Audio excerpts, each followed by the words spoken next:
Hello my dear students, welcome back to my YouTube channel. मेरे YouTube channel पर आप लोग का बहुत बहुत स्वागत है। डियर स्टूडेंट, अगर यदि आप लोग बीएड और डीएलएड की पढ़ाई कर रहे हैं तो आपके लिए ये क्लासेस काफ़ी इंपॉर्टेंट हैं, क्योंकि मैं आप लोगों के लिए इसमें शिक्षण का अध्ययन करा रहा हूँ। शिक्षण बीएड और डीएलएड के स्टूडेंट के लिए काफ़ी इंपॉर्टेंट होता है, क्योंकि कोई भी स्टूडेंट बीएड और डीएलएड इसीलिए करता है कि वो एक अच्छा शिक्षक बन सके। तो इसलिए आपको इस शिक्षक से संबंधित जितनी भी चीज़ें करनी होती हैं शिक्षक बनने के लिए, शिक्षक बनने के पहले, तो आपको वो सारी चीज़ें मेरे द्वारा इस वीडियो के माध्यम से कराई जा रही है। मैंने शुरुआत में सबसे पहले आप लोगों को शिक्षण की बेसिक बातों का अध्ययन कराया है, उसके बाद फिर सूक्ष्म शिक्षण का अध्ययन कराया है, सूक्ष्म शिक्षण के जितने कौशल होते हैं उसका अध्ययन कराया है, सूक्ष्म शिक्षण की कौन कौन सी पाठ्य योजनाएं किस तरीके से बनाई जाती हैं वो अध्ययन कराया है, और उसके बाद फिर मैंने अभी कुछ दिनों से पहले से आप लोगों के लिए सामाजिक विज्ञान शिक्षण की अध्ययन की क्लासेस को शुरू किया कि सामाजिक विज्ञान शिक्षण कैसे किया जाता है, सामाजिक विज्ञान शिक्षण का क्या महत्व है, क्या उपयोगिता है, इसकी कौन कौन सी विधियां हैं, आप लोगों की सारी चीज़ें जो है कराई जा रही हैं। और आप लोग अगर प्रीवियस ईयर का क्वेश्चन पेपर उठाकर देखेंगे बीएड और डीएलएड का, तो आपको इनसे बहुत सारे जो क्वेश्चन के आंसर जो है प्राप्त हो जाएंगे। और ये क्लासेस देखिए, जब कंप्लीट हो जाएंगी तो आपको इसका पीडीएफ भी मिल जाएगा। पीडीएफ के लिए मैंने बताया था कि मेरे टेलीग्राम चैनल के लिंक पर आप लोगों को ज्वाइन करने के बाद इसको प्राप्त करने में कोई दिक्कत नहीं होगी। इसके अलावा मेरे इस चैनल का देखिए एक एप्लीकेशन भी प्ले स्टोर पर मौजूद है इसी नाम से। अगर आप लोग और किसी परीक्षा की तैयारी कर रहे हो, जैसे रेलवे, बैंक, एसएससी, पुलिस, तो उसके लिए भी आप लोगों के लिए बहुत सारे कोर्स जो हैं किफ़ायती मूल्य पर उपलब्ध हैं। आप लोग उन क्लासेस को भी ज्वाइन कर सकते हैं, उनको परचेज कर सकते हैं और अपनी इस पढ़ाई के साथ साथ उनकी तैयारी भी कर सकते हैं। ठीक है, तो आप लोग इन सारी क्लासेस को अच्छी तरीके से देखिए, इसका नोट्स बनाइए। अगर आपके जो दोस्त हों वो लोग इसको नहीं जानते हों तो उनको भी बताइए, उनको भी शेयर करिए। और ये क्लासेस अगर आप लोगों के लिए उपयोगी लगें, आप लोगों को सही लगे, तो आप लोग इसको सब्सक्राइब भी कर दिया करिए, चैनल को अपने दोस्तों को भी बोलिया करिए सब्सक्राइब करने के लिए। इसके अलावा आप लोगों के लिए देखिए, मैंने जो है फोर्थ सेमेस्टर की भी क्लासेस करवाई हुई हैं, सेकंड सेमेस्टर की भी क्लासेस करवाई हुई हैं। तो उन क्लासेस को भी आप लोग अगर देख लेंगे तो आपके फोर्थ और सेकंड सेमेस्टर का बीएड का जो सिलेबस दिया गया है उसको मैंने कम्प्लीटली उदाहरण के साथ करवाया है, तो वो भी आपके लिए काफ़ी उपयोगी होगी। ठीक है, तो इतनी सारी चीज़ें जो है हम लोग आपके बीएड और डीएलएड के लिए करवा रहे हैं। ये देखिए, जो टीचिंग की क्लास है ये बीएड और डीएलएड की टीचिंग की 16वीं क्लास है। इसमें हम लोग आज देखेंगे कि राजनीति विज्ञान शिक्षण क्या होता है, या राजनीति विज्ञान शिक्षण का क्या महत्व है, इसको किस तरीके से किया जाता है, कौन कौन से टूल्स इस्तेमाल होते हैं। क्योंकि इसके पिछली 2 क्लासेस में हम लोगों ने इतिहास शिक्षण और भूगोल शिक्षण के बारे में अध्ययन किया। तो चलिए आज की क्लास को शुरू किया जाए और इस राजनीति विज्ञान शिक्षण के बारे में अध्ययन किया जाए। चलिए शुरू करते हैं। हाँ देखिए, हम लोग टीचिंग का अध्ययन कर रहे हैं। टीचिंग को शिक्षण और अध्यापन के नाम से भी जाना जाता है। हमारा जो टॉपिक चल रहा है इस समय वो सोशल साइंस टीचिंग यानी सामाजिक विज्ञान शिक्षण का चल रहा है। और सामाजिक विज्ञान शिक्षण में हम लोग इस समय जो है राजनीति विज्ञान शिक्षण के बारे में इस क्लास में अध्ययन करेंगे। तो आज की क्लास का टॉपिक है राजनीति विज्ञान शिक्षण यानी टीचिंग ऑफ पॉलिटिकल साइंस। ठीक है, तो इसको हम लोग एक एक करके देख लेते हैं। सबसे पहले पॉलिटिकल साइंस का जो है टीचिंग का अर्थ क्या होता है, यानी सामाजिक विज्ञान शिक्षण में राजनीतिक विज्ञान शिक्षण का अर्थ क्या होता है, इसको देखेंगे। तो राजनीतिक विज्ञान शिक्षण का अर्थ, तो राजनीतिक विज्ञान शिक्षण जो है वह प्रक्रिया है जिसके द्वारा विद्यार्थियों को राज्य, सरकार, संविधान, नागरिक अधिकार, कर्तव्य, लोकतंत्र और शासन प्रणाली का ज्ञान दिया जाता है तथा उनमें जिम्मेदार नागरिकता की भावना विकसित किया जाता है। इसका मतलब कि इस विषय के अध्ययन अध्यापन का उद्देश्य होता है कि अपने देश में जो भी स्टूडेंट कक्षाओं में पढ़ रहे हैं, स्कूल कॉलेज में पढ़ रहे हैं, उनको अपने देश के बारे में, अपने देश की सरकारों के बारे में, अपने देश में विभिन्न प्रकार के अधिकारों के बारे में, अपने देश में चुनाव के बारे में, इन सारी चीज़ों के बारे में अध्ययन कराना है और उनके अंदर क्या चीज़ विकसित करना है, एक अच्छे नागरिक की भावना को विकसित करना। तो इतने सारे उद्देश्यों के मद्देनजर ये विषय आप लोग को पढ़ाया जाता है। इसको देखिए, दूसरे शब्दों में क्या कहा जा सकता है कि नागरिक जीवन, शासन व्यवस्था, अधिकारों, कर्तव्यों का ज्ञान कराने की जो प्रक्रिया है वो राजनीतिक विज्ञान शिक्षण कहलाती है। का मतलब कि अपने देश के बच्चों को उनके देश में जो राजनीतिक व्यवस्था चल रही है, लोगों के क्या अधिकार हैं, क्या कर्तव्य हैं, लोगों को किस प्रकार की शासन व्यवस्था में शासित किया जाता है, नागरिक जीवन का क्या उद्देश्य होता है, इस सारी चीज़ों का जो बोध कराने की, ज्ञान कराने की प्रक्रिया है, उसी को नागरिक शास्त्र शिक्षण या राजनीति विज्ञान शिक्षण के नाम से जाना जाता है। अब देखिए राजनीतिक विज्ञान की परिभाषा क्या बताई गई है कुछ विद्वानों के द्वारा। तो राजनीति विज्ञान जो है राज्य, सरकार और नागरिकों के संबंधों का अध्ययन है। गेटेल महोदय के द्वारा क्या कहा गया है कि राजनीति विज्ञान जो है राज्य के भूत, वर्तमान और भविष्य का अध्ययन है। इसका मतलब कि राजनीति विज्ञान किसी राज्य के पिछले चीज़ों के, वर्तमान चीज़ों के और भविष्य की जो कुछ भी एक्टिविटी है, गतिविधियां हैं, उसी का अध्ययन करना है। राजनीति विज्ञान शिक्षण का उद्देश्य, यानी राजनीति विज्ञान शिक्षण किस लिए किया जाता है, इसका क्या उद्देश्य होता है। तो जिस प्रकार हर शिक्षण का 3-4 उद्देश्य होता है, जिसमें ज्ञानात्मक, भावात्मक, मनोगत्यात्मक और लास्ट में मूल्यांकन उद्देश्य। तो सबसे पहले हम लोग ज्ञानात्मक उद्देश्य देख लेते हैं कि राजनीतिक विज्ञान शिक्षण का ज्ञानात्मक उद्देश्य क्या होता है। तो देखिए राजनीतिक विज्ञान शिक्षण का ज्ञानात्मक उद्देश्य में पहला होता है कि राज्य और सरकार का ज्ञान कराना, यानी छात्रों को ये बताना, ये ज्ञान करना कि राज्य सरकार क्या होती है और केंद्र सरकार या जो है केंद्र की सरकार या भारत सरकार जैसे अपने देश में कहा जाता है, उत्तर प्रदेश सरकार कहा जाए, बिहार सरकार कहा जाए, तो इनके बारे में अच्छे तरीके से जानकारी प्रदान करना। इसके बाद फिर संविधान और अधिकारों की जानकारी, यानी स्टूडेंट को ये जानकारी हो जाए कि संविधान का क्या महत्व है, संविधान किसे कहते हैं और संविधान में जो अधिकारों के बारे में लोग कहते हैं तो वो अधिकार क्या है। इसके बाद उन्हें लोकतंत्र की समझ प्रदान करना, यानी लोकतंत्र विभिन्न प्रकार की जो शासन प्रणालियाँ होती हैं, तो उन शासन प्रणालियों में लोकतंत्र क्या होता है इसके बारे में बताना। इसके बाद देखिए बोधात्मक उद्देश्य। तो बोधात्मक उद्देश्य का मकसद ये होता है किसी भी विषय के प्रति तर्क शक्ति विकसित करना, यानी किसी भी विषय को तार्किक रूप से समझने, सोचने, विचारने की जो क्षमता विकसित होती है उसी को बोधात्मक उद्देश्य करते हैं।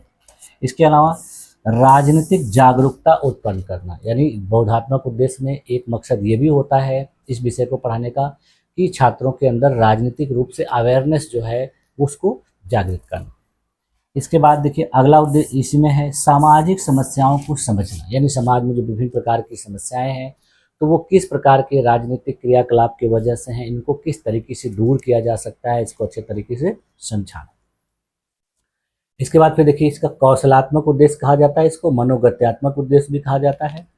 तो कौशलात्मक उद्देश्य में देखिए क्या है कि वाद विवाद करना, यानी क्लास में बच्चों को वाद विवाद करने की क्षमता विकसित करना, किसी भी टॉपिक पे कैसे डिस्कशन किया जाता है, कैसे वाद विवाद किया जाता है, ये चीज़ों को डेवलप करना।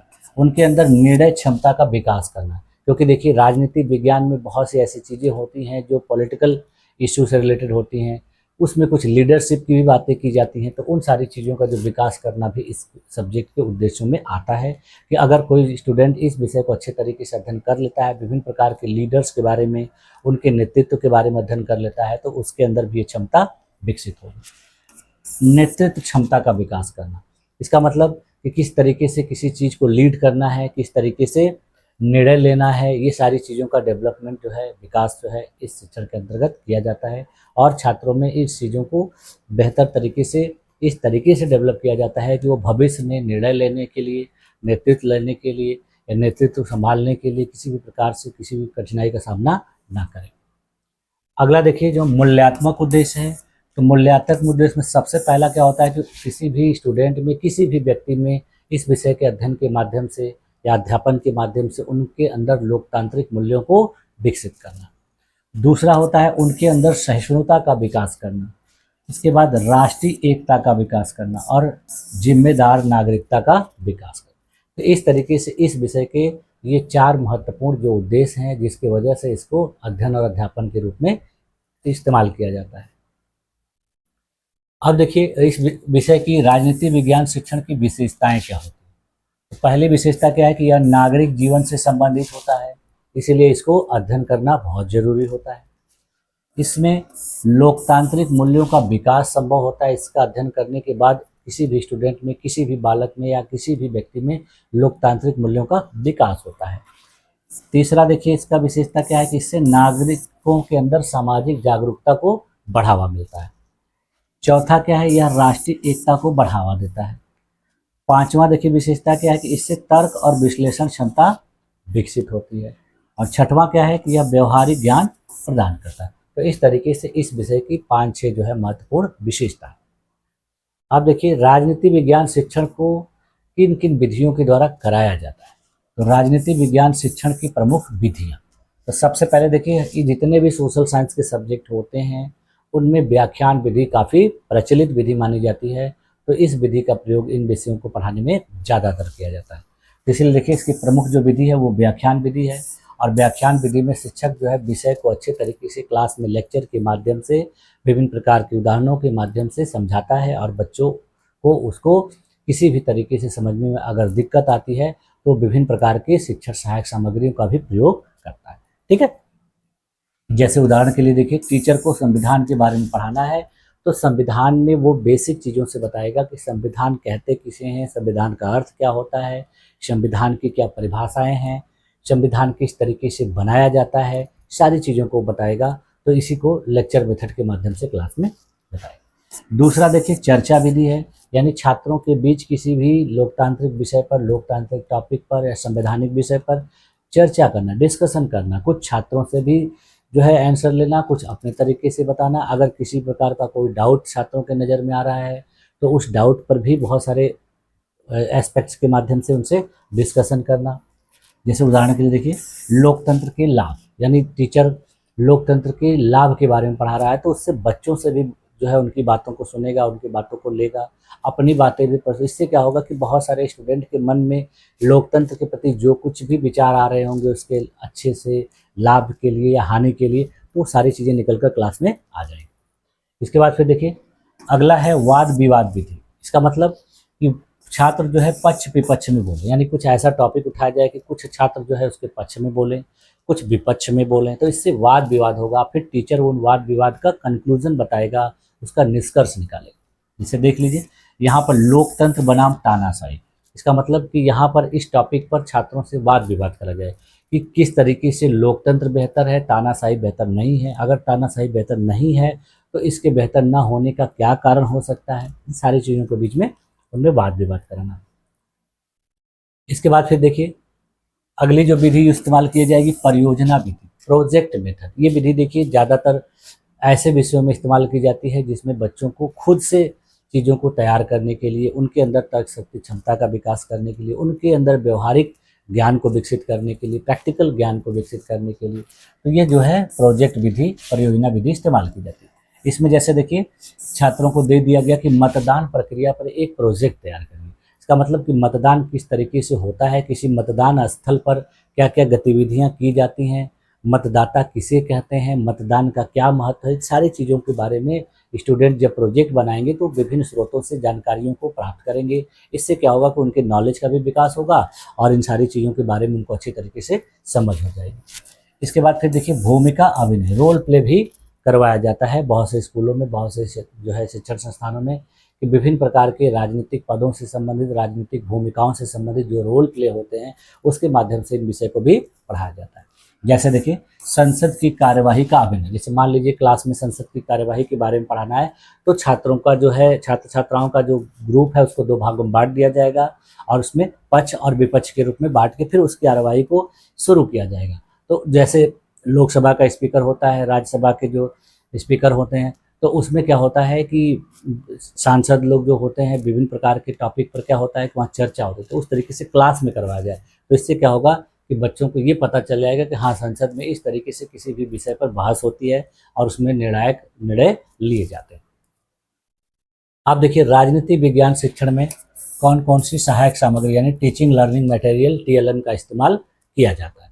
तो सबसे पहले देखिए संविधान की एक कॉपी होनी चाहिए, यानी संविधान की बहुत सारी देखिए किताबें मिलती हैं मार्केट में, तो संविधान का मूल संविधान तो आपको मिलेगा नहीं, लेकिन इसकी बहुत सारी कॉपी जो है मार्केट में मिलती हैं, तो उसको आपके पास रखना पड़ेगा, क्योंकि संविधान से संबंधित जो कुछ भी बात अगर आप बताएंगे तो उसका रेफरेंस जो है संविधान की बुक से देंगे। उसके बाद देखिए एक चार्ट होना चाहिए जिसमें विभिन्न प्रकार के मौलिक अधिकारों के बारे में, मौलिक कर्तव्यों के बारे में, इनके बारे में बना हुआ होना चाहिए। इसके बाद समाचार पत्रों का भी इस्तेमाल कर सकते हैं, क्योंकि देखिए विभिन्न प्रकार के जो राजनीतिक निर्णय होते हैं, कानून बनाए जाते हैं या सुप्रीम कोर्ट के द्वारा कोई डिसीजन लिया जाता है, तो उन सबको अखबारों में छापा जाता है। तो उसकी प्रति रहेगी, तो छात्रों को आप उदाहरण के तौर पे दिखा सकते हैं कि देखिए इस समय ये कानून सरकार के द्वारा बनाया गया, ये संसद में बहस चल रही है, ये टॉपिक जो है इस तरीके से समाचार पत्रों माध्यम से पढ़ाया जा सकता है। इसके लिए देखिए विभिन्न प्रकार के चित्रों का भी प्रयोग किया जा सकता है। चित्रों में जैसे देखिए संसद का चित्र, उसके बाद फिर विभिन्न प्रकार के राजनीतिक संस्थाएं हैं, विभिन्न प्रकार के संवैधानिक संस्थाएं हैं, जैसे चुनाव आयोग का, सुप्रीम कोर्ट का, इन सारी चीज़ों का जो है चित्र के माध्यम से भी बच्चों को दिखा सकते हैं। इसके बाद देखिए ब्लैक बोर्ड और बीजू। इसका मतलब ब्लैक बोर्ड तो देखिए टीचिंग लर्निंग मटेरियल में शामिल किया जाए तो भी सही है, नहीं भी किया जाए तो, क्योंकि देखिए ब्लैक बोर्ड और जो चाक पेंसिल होती है, चाक या डस्टर होता है, वो ऑलरेडी देखिए किसी भी टीचिंग का मेन पार्ट होता है।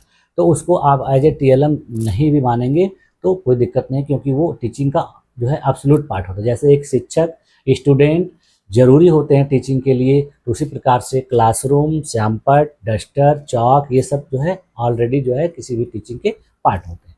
ठीक, विभिन्न प्रकार के देखिए वीडियो के माध्यम से बहुत सारी जो है टीचर स्लाइड बनाते हैं, PPT फाइल बनाते हैं। तो PPT माध्यम से, स्लाइड के माध्यम से, जहाँ पर प्रोजेक्टर हो जिस स्कूल में, जिस कॉलेज में, या फिर वहाँ पर जो है इस तरह से डिजिटल बोर्ड हो, तो वहाँ पर वीडियो के माध्यम से उन सारी चीज़ों को बता सकते हैं, समझा सकते हैं। अब जैसे देखिए राजनीतिक विज्ञान शिक्षण का एक उदाहरण, जैसे हर शिक्षण को करने के लिए सबसे पहले देखिए क्या होता है कि टॉपिक डिसाइड किया जाता है, और टॉपिक पर फिर सबसे पहले क्या करवाया जाएगा, जैसे देखिए विषय राजनीति विज्ञान, और उसमें हमारा जो टॉपिक है वो मौलिक अधिकार। तो किसी भी क्लास में कोई भी विषय पढ़ाने से पहले मैंने आप लोग को स्किल में करवाया था कि प्रस्तावना कौशल करवानी बहुत जरूरी होती है। तो प्रस्तावना कौशल के माध्यम से छात्रों को उनके पूर्व ज्ञान से जोड़ा जाता है, और फिर जो चीज़ हमको पढ़ानी होती है उसके प्रति छात्रों में उत्सुकता जागृत करनी होती है, उनके प्रति उसमें इंटरेस्ट जगाना पड़ता है। तो इसलिए सबसे पहले प्रस्तावना कराई जाती है। तो प्रस्तावना में होता क्या है कि शिक्षक जो है विभिन्न प्रकार के प्रश्न पूछता है, और वो प्रश्न इस तरीके के होते हैं कि जो टॉपिक पढ़ाना है उसके पूर्व ज्ञान से रिलेटेड होते हैं। जैसे देखिए शिक्षक जो है मौलिक अधिकार पढ़ाना है, तो पहला प्रश्न क्या करेगा कि क्या आपको बोलने की स्वतंत्रता है? तो बच्चे बताएंगे हाँ, हमें बोलने की स्वतंत्रता है। क्या सभी नागरिक समान हैं? तो बच्चे बताएंगे कि हाँ, सभी नागरिक समान हैं। कुछ लोगों को कुछ अधिकार ज़्यादा दिए गए हैं अपने देश के संविधान के द्वारा, कुछ लोगों को उसमें कम अधिकार दिए गए हैं। तो ये अधिकारों में विविधता, विशेषाधिकार की क्या वजह है, ये सारी चीज़ों को इस तरीके से क्वेश्चन के माध्यम से कहेगा। तो उसके बच्चे जो है बहुत सारी चीज़ों का जवाब दे पाते हैं, बहुत सारी चीज़ों का नहीं दे पाते हैं। तो जब नहीं दे पाएंगे तो वहीं से जो आपका टॉपिक होगा आपके शुरुआत के लिए तैयार हो जाएगा, यानी समस्यात्मक आएगा, प्रश्नवाचक सब आएगा, और आप कहेंगे कि ठीक है बच्चों, आज मैं आप लोगों को इसके बारे में विस्तार पूर्वक अध्ययन कराऊंगा। तो उसके बाद जो भी टीचर पढ़ाने वाला रहेगा वो प्रस्तुतिकरण करेगा, और प्रस्तुतिकरण में मौलिक अधिकारों के बारे में बताएगा। यानी मौलिक अधिकार संविधान के द्वारा दिए गए अधिकार हैं, इसको मौलिक अधिकारों के कितने प्रकार होते हैं, तो श्यामपट्ट को लिख देगा कि 6 प्रकार के मौलिक अधिकार होते हैं। पहले अपने देश के मूल संविधान में 7 प्रकार के मौलिक अधिकार थे, लेकिन उसमें से जो संपत्ति का अधिकार था उसको मौलिक अधिकारों से हटाकर जो है कानूनी अधिकार बना दिया गया। इस तरीके से बताते हुए और 6 मौलिक अधिकारों को श्यामपट्ट पे लिख देंगे। ठीक है, इसके बाद इसकी व्याख्या करेंगे। व्याख्या में जैसे सबसे पहला है समानता का अधिकार, तो इसकी व्याख्या करेंगे कि समानता का अधिकार क्या होता है, समानता का अधिकार किस तरीके से अपने देश के संविधान में शामिल किया गया है। फिर स्वतंत्रता का अधिकार, फिर शिक्षा का अधिकार। तो एक एक करके इन सभी अधिकारों को क्लास में टीचर के द्वारा जो है बेहतर तरीके से डिफाइन करके बताया जाएगा। फिर उसके बाद देखिए विभिन्न प्रकार की गतिविधियां की जाएंगी। गतिविधियों में जैसे छात्रों से क्वेश्चन पूछा जाएगा पढ़ाने के बाद कि यदि अधिकार ना हो तो क्या होगा। यानी आपने सारा टॉपिक पढ़ा दिया अधिकारों के बारे में, अब आप क्लास में बच्चों का मूल्यांकन करोगे कि आपने जो चीज़ें बच्चों को बताई है वो उनको सही से समझ में आई है। तो मूल्यांकन में मौलिक अधिकार क्या है प्रश्न पूछेंगे, कितने मौलिक अधिकार हैं, तो इन सारी चीज़ों का आपके क्वेश्चन का जवाब स्टूडेंट के द्वारा दिया जाएगा, क्योंकि आपने क्लास में अच्छे तरीके से उनको पढ़ा दिया है। इसके बाद फिर उनको देखिए होमवर्क देंगे गृह अधिकार। तो गृह कार्य में क्या करेंगे कि अपने अधिकारों पर 5 वाक्य लिखें। उनको कह देंगे कि आप लोगों को कौन कौन से अधिकार अपने देश में संविधान के द्वारा दिए गए हैं, उनको आप अपने घर से लेकर लाइए। अब देखिए राजनीतिक विज्ञान शिक्षण का सिद्धांत क्या होता है। जैसे हर विषय को पढ़ाने का सिद्धांत होता है, उसी तरीके से इसका भी होता है। जैसे पहला देखिए किसी भी विषय को पढ़ाने का सिद्धांत क्या होता है कि ज्ञात से अज्ञात से, यानी जो बच्चों को पहले से चीज़ें पता हैं उन्हीं के माध्यम से जो चीज़ें नहीं पता है उसकी तरफ जाना, यानी पहले नोन चीज़ों को बताना। फिर उसके बाद देखिए दूसरे जो है सिद्धांत, सरल से कठिन। किसी भी स्टूडेंट को कोई भी टॉपिक पढ़ाना हो तो सबसे पहले देखिए सरल तरीके से पढ़ाया जाता है और फिर धीरे धीरे धीरे धीरे कठिनाई की ओर बढ़ा जाता है। इसके अलावा देखिए पहले स्थानीय चीज़ों के बारे में पढ़ाया जाता है, फिर राष्ट्रीय चीज़ों, यानी पहले अपने देश के बारे में बताइए या अपने क्षेत्र के बारे में। जैसे मान लीजिए किसी को भारत सरकार के बारे में पढ़ाना है तो भारत सरकार से पहले क्या पढ़ाए, वो अपने राज्य की सरकार के बारे में पढ़ाए, फिर उसी के माध्यम से आगे बढ़े। जैसे देखिए सुप्रीम कोर्ट के बारे में पढ़ाना है तो पहले आप हाई कोर्ट के बारे में पढ़ाइए, जिला कोर्ट के बारे में, जिला न्यायालय के बारे में पढ़ाइए, फिर इस तरीके से सुप्रीम कोर्ट के, सर्वोच्च न्यायालय के बारे में पढ़ाइए। तो इस तरीके से कराया जाता है। विभिन्न प्रकार की देखिए गतिविधि आधारित टीचिंग भी की जाती है, यानी विभिन्न प्रकार की एक्टिविटी बेस्ड, बहुत सारी जो एक्टिविटी हैं छात्रों से कराई जाए, कुछ एक्टिविटी जो है टीचर कर सकता है। इसके बाद देखिए अनुभव के द्वारा सीखना, यानी ये सिद्धांत भी इस्तेमाल किया जाता है कि विभिन्न प्रकार के अनुभवों के द्वारा छात्रों को किस तरीके से सीखा जाता है, किस तरीके से उसका उपयोग आगे पढ़ाई में किया जाता है, इन सारी चीज़ों को किया जाता है। अब देखिए राजनीति विज्ञान शिक्षण का महत्व क्या है, राजनीति विज्ञान शिक्षण क्यों करना चाहिए या किस लिए किया जाता है। तो सबसे पहला देखिए क्या है कि अच्छा नागरिक बनाता है, यानी नागरिक शास्त्र विषय को या राजनीति विज्ञान शिक्षण को अगर कोई स्टूडेंट अच्छे तरीके से पढ़ता है, टीचर अच्छे तरीके से पढ़ाता है, तो उसके अंदर अच्छी नागरिकता का विकास होता है। इसके अलावा अधिकार और कर्तव्यों की अच्छे तरीके से जानकारी के लिए इस विषय को पढ़ना जरूरी है। इससे लोकतंत्र की अच्छी समझ स्थापित हो जाती है। इससे छात्रों में राष्ट्रीय एकता का विकास होता है और उनके अंदर सामाजिक जागरूकता का जो भी विकास होता है। ठीक है, तो ये था राजनीति विज्ञान शिक्षण का महत्व। अब देखिए जो अभी हम लोगों ने राजनीति विज्ञान शिक्षण के बारे में पढ़ा, विभिन्न प्रकार के उदाहरण भी देखे, तो उसका कंक्लूजन क्या निकल के आ रहा है, यह जो राजनीति विज्ञान शिक्षण है यह विद्यार्थियों को राज्य, सरकार और नागरिकता का ज्ञान देकर उसके अंदर लोकतांत्रिक मूल्य, राष्ट्रीय भावना तथा जिम्मेदार नागरिकता का विकास करता है। तो इस तरीके से इस विषय का जो मकसद है वो पूर्ण होता है। अगर मान लीजिए कोई टीचर इस विषय को अच्छे तरीके से बच्चों को नहीं पढ़ा पा रहा है तो बच्चों को ये विषय जो है बोरिंग लगता है, उबाऊ लगता है, लेकिन अगर अच्छे से पढ़ाया जाए तो काफ़ी इंटरेस्टिंग सब्जेक्ट है, क्योंकि इसमें अपने देश में जिस प्रकार की शासन व्यवस्था चल रही है, विभिन्न प्रकार के जो नेता लोग हैं उनके पास किस तरीके से अधिकार दिए गए हैं, उनको इतनी ज़्यादा सुविधा क्यों मिलती है, तो ये सारी चीज़ों को जब आप बच्चों को अच्छे तरीके से समझाएंगे, बताएंगे, तो उनका इंटरेस्ट भी बना रहेगा और वो आपकी क्लास में अच्छे तरीके से पढ़ेंगे। ठीक है, तो इन विषयों को आप जितने अच्छे से पढ़ा लेते हैं, जितने बढ़िया से टीएलएम का प्रयोग करके, जितनी अच्छी विधियों का प्रयोग करके आप क्लास में बच्चों के सामने लेक्चर डिलीवर करेंगे, उनके जो भी डाउट रहेंगे उसको अच्छे से क्लियर करेंगे, तो आपकी क्लास जो है आनंदमय बनी रहेगी, बच्चे हमेशा आपसे जुड़े रहेंगे और आपकी क्लास में पढ़ने के लिए हमेशा तत्पर हैं। ठीक है, तो इस तरीके से देखिए आज हम लोगों ने राजनीति विज्ञान शिक्षण के बारे में बेहतर तरीके से विस्तार पूर्वक अध्ययन किया और मुझे उम्मीद है कि आप लोगों की सारी चीज़ें अच्छे तरीके से समझ में आ गई। अगर इसके बावजूद भी देखिए किसी भी स्टूडेंट को कहीं भी किसी भी प्रकार का कोई डाउट लगता है वो कमेंट कर सकता है और उसके कमेंट के माध्यम से उसके जो कुछ भी डाउट होंगे मैं उसको पूरी तरह से क्लियर करने का पूरा प्रयास करूँगा। ठीक है, तो आप लोगों ने मेरी इस क्लास में अपने आप को इतनी देर तक इतने धैर्यपूर्वक बनाए रखा, इसके लिए भी आप लोग का बहुत बहुत धन्यवाद। आप लोग देखिए क्लासेस को अच्छे तरीके से देखने के बाद जो है नोट्स बनाना जरूर जारी रखिएगा, क्योंकि नोट्स बनाए रहेंगे तभी आपको आगे इसका उपयोग करने में सहायता मिलेगी। ठीक है, तो आप लोग इन सारी चीज़ों को नोट्स के रूप में अपने पास बनाकर रखा। आप लोगों को अगर ये क्लासेस उपयोगी लगें, फ़ायदेमंद लगें, अच्छी लगें तो सब्सक्राइब भी जरूर कर दिया करें। ठीक है, तो मिलते हैं नेक्स्ट क्लास में अगली टॉपिक के साथ। तब तक के लिए थैंक यू।